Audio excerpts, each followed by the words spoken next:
स्वागत है आपका हमारे YouTube चैनल भक्ति नगरी में। दोस्तों, आज के इस वीडियो में हम बात करेंगे भगवान गणेश और चंद्रदेव से जुड़ी कहानी, जिसमें आप जानेंगे कि आखिर क्यों गुस्से में आकर गणेश जी चंद्रदेव को शाप दे दिया। शिव पुराण में बताया गया है कि भादो मास के शुक्ल पक्ष की चतुर्थी तिथि पर गणेश जी का जन्म हुआ था। इस वजह से चतुर्थी तिथि पर गणेश जी के लिए विशेष पूजा पाठ किया जाता है। इस दिन महिलाएं संतान की सुख समृद्धि के लिए व्रत करती हैं।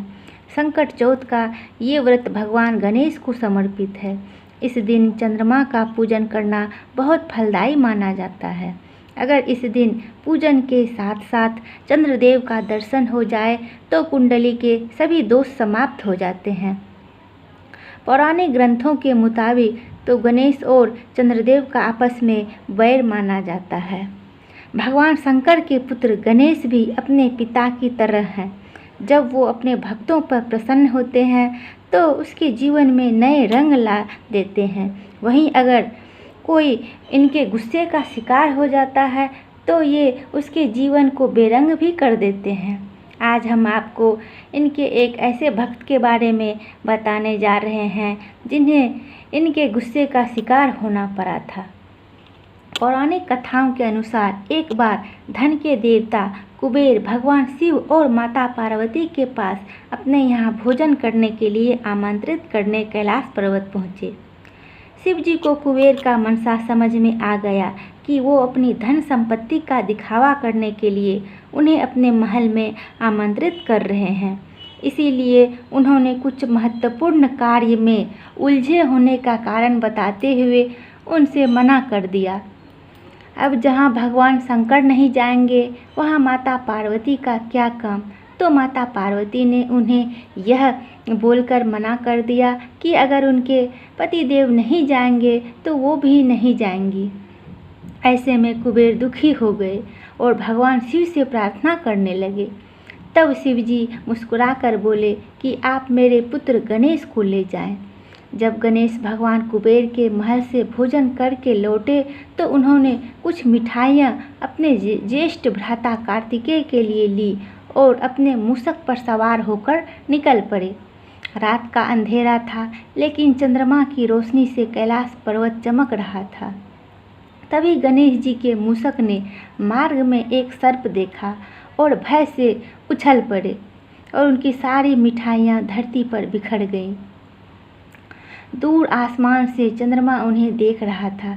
जैसे ही गणेश जी आगे बढ़े और अपनी मिठाइयाँ एकत्रित करने लगे तो उन्हें हंसने की आवाज़ सुनाई दी।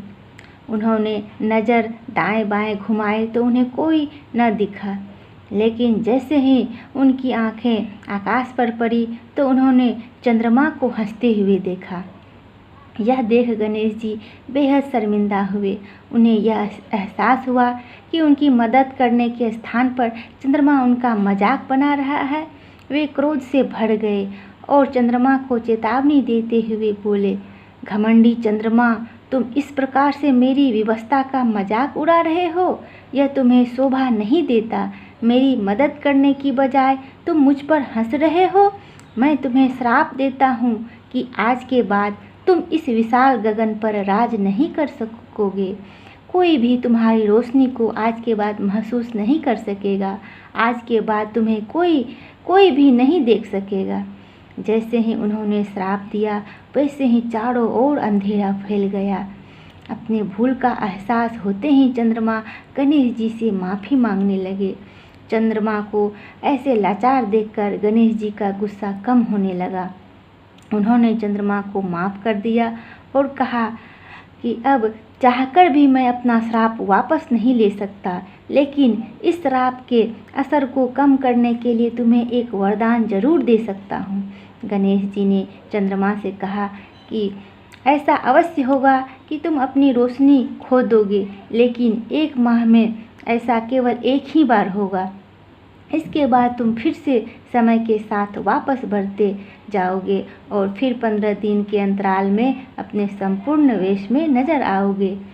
कहा जाता है कि गणेश जी का यह श्राप आज भी कायम है। चंद्रमा आज भी धीरे धीरे कम होता है और माह में एक दिन अपने पूर्ण आकार में आता है, जिसे पूर्णमासी कहा जाता है। आशा करती हूँ आज की जानकारी आपको अच्छी लगी होंगी। अगर वीडियो अच्छी लगी तो लाइक कर लेना, चैनल को सब्सक्राइब कर लेना और अपने दोस्तों के साथ वीडियो को शेयर करना। जय श्री गणेश भगवान।